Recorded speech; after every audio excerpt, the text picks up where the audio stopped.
Сәлеметсіздер ме менің құрметті оқырмандарым және маған келіп емделушілер, келмеген кісілер.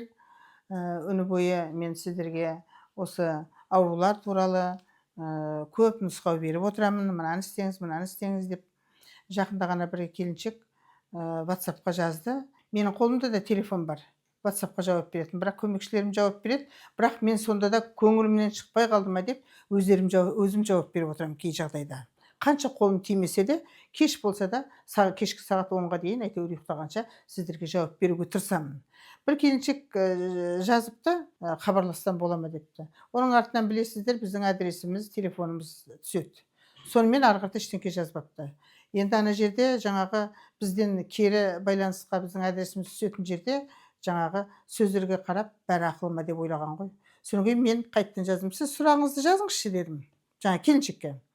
Сұрағыңызды жазсаңызшы, енді нағып жазбадыңыз сұрағыңызды деп жаздым жаңағы. Сөйтсем ол келіншектің кішкентай ғана баласы бар екен. Үстінің барлығы шиедей болып кеткен. Мынандай диатез сияқты болып кеткен. Докторға 10 айлық бала, докторға былай апарған, ештеңке жәрдем бермеген. Содан кейін мен оған ақыл кеңесімнің барлығын ақысыз-ақ барлығын айтып бердім. Ана келіншек жыларман болды тегі. Ой, апай, қандай рахмет сізге, осыны істейін, сіздің айтқаныңыз көңілге қонып тұр деп. Өткен менің басымнан 30 жылдың ішінде ондай аурулар өткен, кішкентай балалардың. Сондықтан ондай жағдайда мен бәрін ақшаға тіреп қоймаймын, айналайын, менің құрметті оқырмандарым. Бәрін ақшаға тіреу мүмкін емес. Ол ақшаны мен алып кете алмаймын ешқайда. Жалаңаш келдік бұл дүниеде. Жалаңаш келдік. Қанша ортасында қанша жұмыс істейміз, ойбай ананы табамыз, мынаны табамыз, бала асыраймыз, оқытамыз, үй саламыз, машина аламыз, тағы басқа бірдеңкені айтып, қыдырамыз, шетелге барамыз деп. Ал бірақ кеткенде біз жалаңаш кетеміз. Жалаңаш өмірге келдік, жалаңаш ары қарата бір 20 метр, 15 метр матамызбен кетеміз. Солай емес пе? Сондықтан ортасындағы, екі жалаңаштың ортасындағы адамгершілік тұғырымызды ұмытпауымыз керек. Адамгершілік, мына шүкірлік, қанағатты ұмытпауымыз керек. Шүкірлік, адамгершілік, қанағат, өтірік айтпау. Осы төртеуін істейтін болсақ, біз ештеңеден кем қалмаймыз. Енді бұны айтып отқан себебі неге? Психология жайлы айтқым келіп отыр. Менің алдыма үлкен кісілер келеді. Мысалы, 80-дегі апа келді. Осы жерде осындай YouTube түсіретін күні біздің жұмыс істеп жатқанымызға қарамай, жаңа кедергі жасап, ішке кіріп, мен айналайын рахмет айтайын деп едім. Мені де түсіресіңдер ме деп сұрады. Иә, түсіреді. Менің сөзімді тоқтатып қойып, жаңағы мобила групп жігіттер ол кісіні түсірді. Рахметін айтып, бәріміз айналып толғанып кетті. Бір айдан кейін жазып тұр, сендердің емің маған жетпей қалды дейді. Меніңді ақшамды алып қойдыңдар дейді. Біздің жерде медсестралары бар, массажистері бар, өзім бар. Өліп талып жаңағы кісіні, мысалы, любой адамды, қайғайсыз болсын, өліп талып, бәрін ұқалап, не еңбек етпейміз сол адамды жазу үшін. Өйткені бізге количество керек емес, орысша айтқанда качество керек. Емделіп шыққаны керек бізге. Енді көрдіңіздер ме? Жаңағы жас дейін десем, жас адамға кешірім болар еді. 80-дегі кісіге мен кешірмеген болар едім. Бір жарым айдан кейін жазып отыр. Бір ай, бір жарым айдың төңірегінде жазып отыр. Звондайды. Айналайын ау, 80-дегі адам бәлені уақыт ауырды. Бәлені уақыт ауырды. Басқаға бармай қояқ, мен 70-дегі менің өзім бәлені уақыт ауырған ауруымды бір анау-мынауды емдеймін, артынан күтінбесем қайттан ауырам. Басқаға бармай қояқ. Ал енді ауру деген өсіп кеткен шашың емес. Шаштарыңызға кірдің, қырып, жаңағы шашыңды алып әдемілеп жіберді. Бұл шаштарыңыз емес. Бұл денсаулық. Соны түсінуіміз керек. Денсаулықты бізден 8 күн ем алып кеткеннен кейін, есікті жауып ары қарата кеткеннен кейін, жауапкершілік өзінде болады адамның. Өзінде болады. Біздің айтқанды тыңлау керек болады.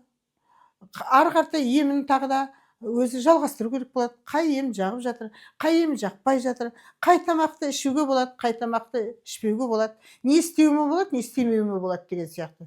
Тіптен кей жағдайда монша да жақпайды адамға. Мысалы, ауруы ісініп асқынып тұрса, монша да жақпай қалады. Ойлаңызшы, сол кезде мысалы маған қазір монша жақпайды, моншаға түспеймін деп тек қана жуанамыз, Сол сияқты адамдар, сіздер айналайын көпшілік мына 5 саусақ бірдей емес қой, міне көрдіңіз бе? 5 саусақ біреуі ұзын, біреуі қысқа, біреуі ұзын, біреуі қысқа. Әртүрлі. Сол сияқты адамдардың ортасында да сондай көп болады. Біздің сондай еңбек жасаған еңбегімізге мысалы 80-дегі апаның шүкіршілігі жоқ болып тұр. Келгенде қандай ауырды.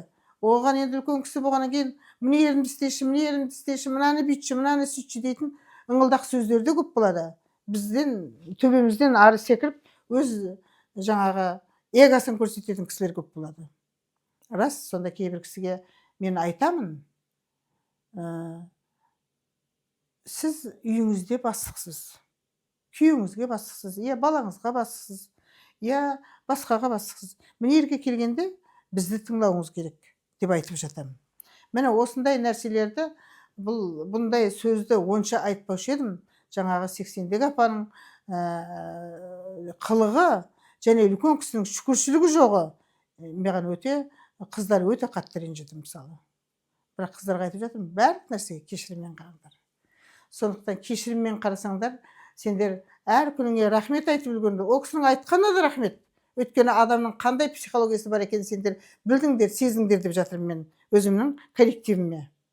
Өйткені мысалы сондай адам бар екен өмірден көрдіңдер. Ондай адамды көрдік мінекей. Аллаға шүкір, рахмет деп, рахмет айтыңдар. Күнделікті өміріңе рахмет айтыңдар. Бүгін таңнан шықтық, жарық көрдік, рахмет. Бүгін мінекей мына тамақты іштік. Бүгін мінекей мына аурудан жазылдық. Бүгін мінекей мынандай жақсылық болды, қуаныш болды. Барлығына рахметпен қарау. Өйткені ол Алланың ісі барлығы. Бізге ауруды да Алла береді. Себебін тауып жазатын да Алла.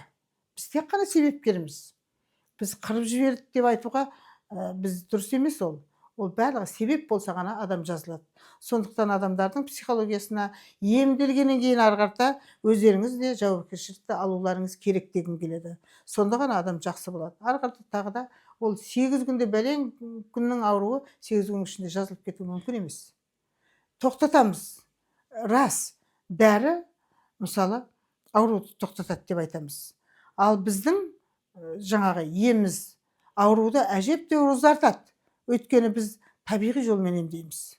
Табиғи, кәдімгі натуралдық түрде емдейміз. Сондықтан бізден жазылмайтын ауру жоқ болады. Ал жазылмайтын ауруды тіптен мен қабылдамаймын.